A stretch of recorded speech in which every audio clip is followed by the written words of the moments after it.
കൊല്ലത്ത് സ്ത്രീധനത്തിന്റെ പേരിൽ ഭാര്യയെ പട്ടിണിക്കിട്ട് കൊലപ്പെടുത്തിയ കേസിലെ ശിക്ഷാവിധി നാളെ. 2019 മാർച്ച് 21-നാണ് 28-കാരിയായിരുന്ന തുഷാര മരിക്കുന്നത്.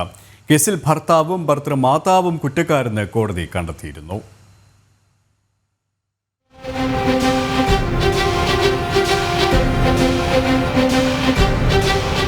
2013-ലാണ് പൂയപ്പള്ളി ചരുവിള വീട്ടിൽ ചന്തുലാലും തുഷാരയും തമ്മിലുള്ള വിവാഹം നടക്കുന്നത്. വിവാഹം കഴിഞ്ഞ് 5.5 വർഷമാകുമ്പോഴാണ് കണ്ണില്ലാത്ത ഈ ക്രൂരത. ഭർതൃകുടുംബം ആവശ്യപ്പെട്ട സ്ത്രീധന തുകയിൽ കുറവ് വന്ന 2 ലക്ഷം 3 വർഷത്തിനുള്ളിൽ നൽകണമെന്നായിരുന്നു കരാർ. എന്നാൽ 3 മാസം കഴിഞ്ഞതു മുതൽ ഈ തുക ആവശ്യപ്പെട്ട് തുഷാരയെയും കുടുംബത്തെയും പ്രതികൾ പീഡിപ്പിച്ചു തുടങ്ങിയിരുന്നു. 2 പെൺകുട്ടികൾക്ക് ജന്മം നൽകിയ യുവതിക്ക് സ്വന്തം കുടുംബത്തെ പോലും കാണാൻ അനുവാദമില്ലായിരുന്നു. 2019 മാർച്ച് 21-ന് രാത്രിയിലാണ് തുഷാര മരിച്ച വിവരം മാതാപിതാക്കൾ അറിയുന്നത്. വിവരമറിഞ്ഞ് കൊല്ലം ജില്ലാ ആശുപത്രിയിലെത്തിയ കുടുംബം മൃതദേഹം കണ്ടപ്പോൾ ദയനീയമായി ശോഷിച്ച നിലയിലായിരുന്നു. തുടർന്ന് മാതാപിതാക്കൾ പൂയപ്പള്ളി പോലീസിന് നൽകിയ പരാതിയിൽ നടത്തിയ പോസ്റ്റ്മോർട്ടം പരിശോധനയിലാണ് ക്രൂരമായ കൊലപാതകത്തിന്റെ ചുരുളഴിയുന്നത്. മൃതദേഹത്തിന്റെ ഭാരം വെറും 21 കിലോഗ്രാം മാത്രം. ആമാശയത്തിൽ ഭക്ഷണ വസ്തുവിന്റെ അംശമില്ലായിരുന്നു എന്ന് പോസ്റ്റ്മോർട്ടം റിപ്പോർട്ടിൽ തെളിഞ്ഞു. തൊലി എല്ലിനോട് ചേർന്ന് മാംസമില്ലാത്ത നിലയിലായിരുന്നു. ശാസ്ത്രീയമായ തെളിവുകൾക്ക് ഉപരിയായി അയൽക്കാരുടെയും തുഷാരയുടെ 3.5 വയസ്സുള്ള കുട്ടിയുടെ അധ്യാപികയുടെയും മൊഴികൾ കേസിൽ നിർണായകമായി. തുടർന്ന് നടത്തിയ അന്വേഷണത്തിലാണ് തുഷാരയെ പട്ടിണിക്കിട്ട് കൊലപ്പെടുത്തിയതാണെന്ന് വ്യക്തമാകുന്നത്.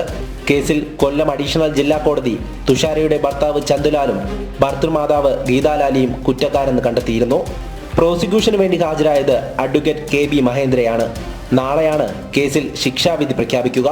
വിവാഹത്തിന് തൊട്ട് മുമ്പ് ഇവരൊരു എഗ്രിമെൻ്റ് തമ്മിൽ എഴുതിയിട്ടുണ്ട്. ആ എഗ്രിമെൻ്റ് തുഷാരയുടെ പേരിൽ തന്നെയാണ് എഴുതി വെച്ചിരിക്കുന്നത്.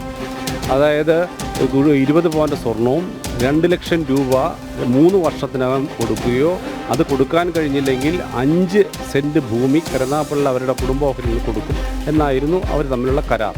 പക്ഷേ 3 മാസം കഴിഞ്ഞപ്പോൾ തന്നെ ഈ 1-ാം പ്രതിയുടെ വീട്ടുകാരിൽ നിന്നും ഡിമാൻഡ് തുടങ്ങി. ആ ഡിമാൻഡിൻ്റെ ഭാഗമായിട്ട് വന്ന് അവരുടെ വീടുകൾ തമ്മിൽ വീണ്ടും വലിയ അകൽച്ചയിലേക്ക് പോയി. ആ അകൽച്ചയുടെ പരിണതഫലം 1-ാമത്തെയും 2-ാമത്തെയും കുട്ടിയുടെ പ്രസവം പോലും വീട്ടുകാരെ അറിയിച്ചിട്ടില്ല. അന്യായമായി തടങ്കലിൽ വെച്ചു പൊതു ഉദ്ദേശത്തോടെ പ്രതികൾ കൊലപാതകം നടത്തി സ്ത്രീധന പീഡന മരണത്തിനിടയാക്കി എന്നതാണ് കോടതിയുടെ കണ്ടെത്തൽ. ഇന്ത്യയിൽ തന്നെ ആദ്യമായിരിക്കും ഇത്തരമൊരു സംഭവമെന്നും കോടതി വ്യക്തമാക്കിയിരുന്നു. ക്രൂര കൊലപാതകം നടത്തിയ പ്രതികൾക്ക് പരമാവധി ശിക്ഷ ലഭിക്കുമെന്നാണ് ബന്ധുക്കളുടെയും പ്രോസിക്യൂഷന്റെയും പ്രതീക്ഷ. ജനം, കൊല്ലം.